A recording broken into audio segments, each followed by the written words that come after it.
Un saludo, estimados alumnos de séptimo grado. En esta ocasión vamos a ver los temas 2.11 y 2.12 que tienen por título la guerra entre El Salvador y Honduras y la perspectiva de los TLC en Centroamérica.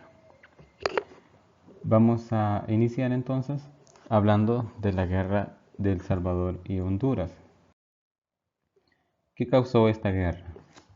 Muchos salvadoreños y salvadoreñas emigraron hacia Honduras ante la carencia de empleo y cultivo para tierras de cultivo acá en nuestro país.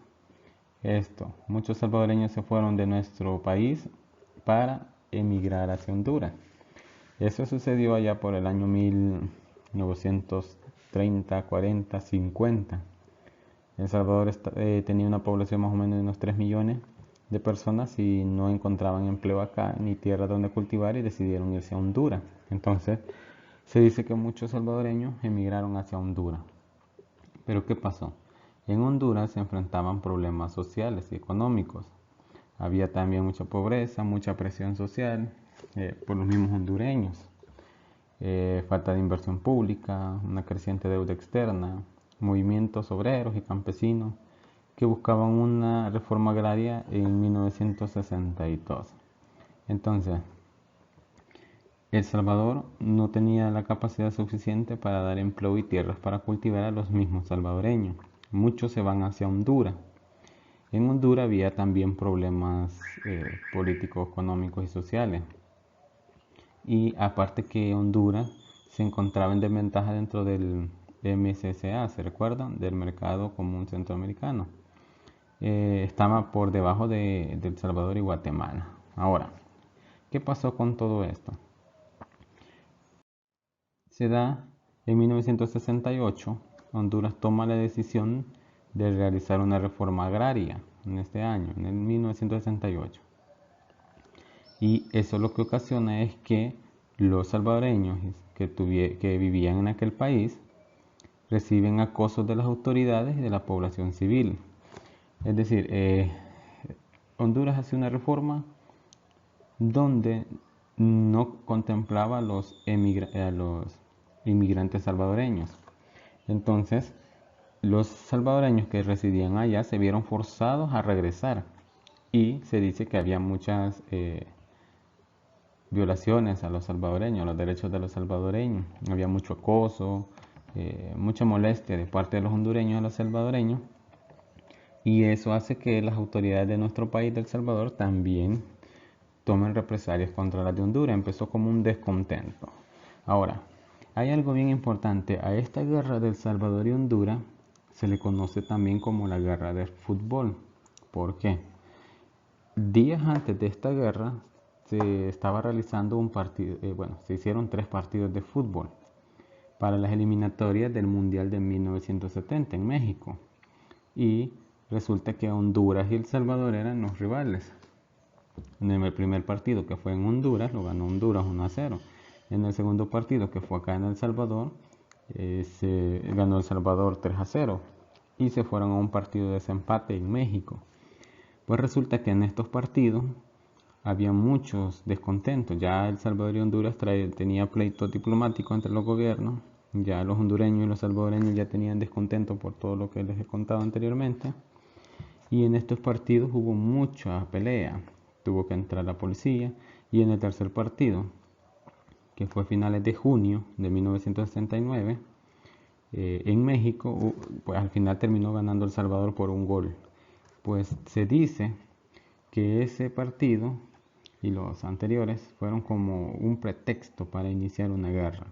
Aunque al final no se debió a los partidos, pero se le conoce como la guerra de fútbol porque días después de esos partidos entre El Salvador y Honduras, inicia precisamente la guerra entre ellos dos, porque ya se traía un descontento por discriminar a los salvadoreños en Honduras, y de parte de El Salvador le termina ganando en un partido de eliminatoria mundialista a Honduras. Entonces se le conoce como la guerra del fútbol. Otro nombre que se le da a esta guerra se le llama la guerra de las 100 horas. Ya vamos a ver por qué se le llama guerra de 100 horas. Es decir, es el mismo hecho. La guerra entre El Salvador y Honduras se le conoce como guerra del fútbol o como la guerra de las 100 horas. Entonces, ese partido de fútbol se utilizó como pretexto, fue un pretexto, no es que por el fútbol se llevaron a las armas, ¿verdad? Sino que fue un pretexto. Y fue como el detonante entre los disgustos y las peleas que traían ya ambos países. Cuando inicia la guerra, esto es bien importante, la guerra inicia el 14 de julio de 1969 y se le llama la guerra de 100 horas porque más o menos duró 100 horas, unos 4 días. Inicia el 14 de julio y termina el 18 de julio. Fue una guerra muy corta, pero que tuvo muchas consecuencias. ¿Cómo se desarrolló la guerra entonces? Ya dijimos, la guerra inicia el 14 de julio del 69. Fue El Salvador quien primero ordenó atacar a sus fuerzas militares y fueron a invadir de forma aérea a Honduras, atacaron unos aeropuertos en Honduras y unas ciudades. Aparte que soldados en las fronteras entre El Salvador y Honduras se movieron y entraron. Se dice que El Salvador rápidamente tomó varios pueblos de Honduras. Entonces, en respuesta, la aviación hondureña bombardeó el puerto de Acajutla. Entonces, como les decía, en reprimencia de lo que El Salvador había ido a hacer a Honduras, pues Honduras viene y bombardea el puerto de Acajutla. Se dice que también bombardeó el aeropuerto de Ilopango, que en aquel entonces era el único aeropuerto que tenía El Salvador. Para el 15 de julio, el ejército de El Salvador tomó varias ciudades de Honduras, como Nueva Ocotepeque, y capturó muchas tropas hondureñas. Ahora, los enfrentamientos siguieron los días 16 y 17 de julio de 1969. Pero la Organización de Estados Americanos, Organización de Estados Americanos, OEA, pues la hizo intermediaria para que se detuviera el conflicto. Y el 18 de julio de 1969 finaliza el enfrentamiento, aunque hasta el 20 de julio los dos países se comprometen a no atacarse. Entonces, del 14 de julio al 18 de julio, hay un rango de unos 4 días más o menos, poco más de 4 días, por eso se le llama la guerra de 100 horas. No es que durara exactamente 100 horas, pero es un término que se utiliza. Y también se le llama la guerra de fútbol porque el partido entre días antes del 14 de julio entre Honduras y El Salvador se tomó como pretexto. Ahora, ¿cuáles fueron las consecuencias? Se estima, ¿verdad?, que hubo entre 2.000 a 4.000, 6.000 civiles y soldados muertos y más de 15.000 heridos. Fue una guerra muy corta, pero ocasionó varios daños. Eh, Se dice que en Honduras habían 300.000 salvadoreños. De esos 300.000 salvadoreños, debido antes y después, durante y después de la guerra, regresaron entre 600 y 130.000. Se vieron forzados a regresar de Honduras a nuestro país. ¿Qué pasó con esa gente que regresó? Otra de las consecuencias de la guerra fue que El Salvador tuvo que atender a esta gente que regresaba de Honduras y eso ocasionó un agravamiento de la situación social en nuestro país. Es decir, venían casi 100.000 personas de Honduras para acá, salvadoreños, y el gobierno tuvo que darles las facilidades económicas para que se quedaran en nuestro país y eso ocasionó más pobreza, más gasto social, etcétera. Ahora, esto es bien importante. Y después de las víctimas mortales y del regreso de salvadoreños a nuestro país para hacer más pobreza acá, termina con esta guerra, se da por finalizado el mercado común centroamericano, el que estudiamos en la clase anterior. Se recuerdan que el mercado común centroamericano era un esfuerzo para unir la economía de Centroamérica. Pues después de la pelea de El Salvador y Honduras, se da por finalizado esto, ¿verdad? Y por eso el siguiente tema, que después del mercado común centroamericano, pasamos a lo que llamamos hoy en día los TLC. ¿Qué son los TLC? Los TLC significa esta palabrita, TLC significa Tratado de Libre Comercio. Vamos a ver rápidamente qué es un TLC. Del 2000 para acá, Estados Unidos es el que ha impulsado los TLC, el Tratado de Libre Comercio. ¿Qué es eso? El Tratado de Libre Comercio es aquel que permite que los países intercambien mercadería, facilitándole la circulación entre las fronteras. ¿verdad?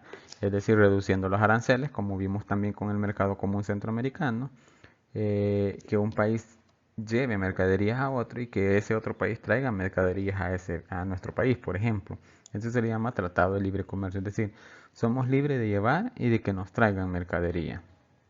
Eso es bueno porque nuestro país, por ejemplo, puede presentar sus productos hacia otro país sin pagar mucho en las aduanas de impuestos.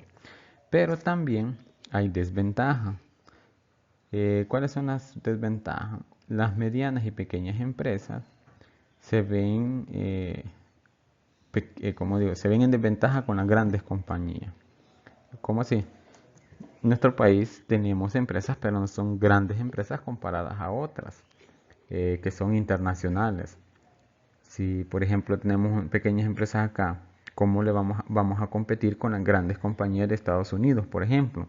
Entonces, muchos piensan que los TLC es un beneficio solo para Estados Unidos y las grandes empresas, porque nosotros les damos permiso para que ellos traigan todos sus productos acá y ellos nos dan permiso para que les llevemos nuestros productos, pero obviamente nuestras pequeñas empresas y medianas no van a llevar muchos productos allá en comparación de lo que ellos puedan traer hacia acá.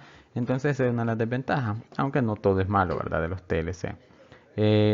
¿Cuáles son los TLC que ha firmado Centroamérica? Entre estos TLC que ha firmado nuestra región centroamericana, podemos mencionar en primer lugar lo que llamamos CAFTA. El CAFTA es un tratado de libre comercio entre Estados Unidos, República Dominicana y Centroamérica. Se firmó allá por el año 2004 y todavía está en vigencia. También se han firmado con los otros países de Norteamérica, el Mercosur, que es el mercado común de Sudamérica, y la Unión Europea.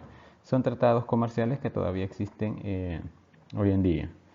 Entonces, resumiendo, la guerra del Salvador y Honduras fue un hecho que marcó tanto a nuestro país como a Honduras y que impactó en la Unión Centroamericana, porque rompió lo que se llamaba el mercado común centroamericano, aunque muchos años después se da el origen de los TLC, que es otra iniciativa para unificar en cuanto a comercio y economía a nuestra región centroamericana.